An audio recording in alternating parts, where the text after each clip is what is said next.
Mga unta o buongon, simpleng pagkaon pero grabe ang among kagahapon.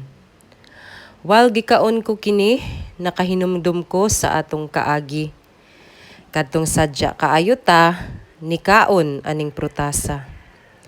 Pinasaad pa nga hangtod sa hangtod, ako ragyod ang imong hinigugma. Mao kana ang imong saad, samtang naglakaw ta sa kalsada, dapit sa kamanggahan ni Dadula. Mauto, tamis kaayo ang akong pahiyom, sama sa buongon nga atong gikaon. Nilabay ang mga adlaw ug buwan. Nikalit og aslom ang imong tinagdan, sama sa kaaslom sa mga buongon nga gitagak sa mga langgam. Nganong nausab ka, dako ang akong katingala. Kay mao di ay, aduna kanay laing bathala. Ang atong katamis napulihan kinig aslom og kapait.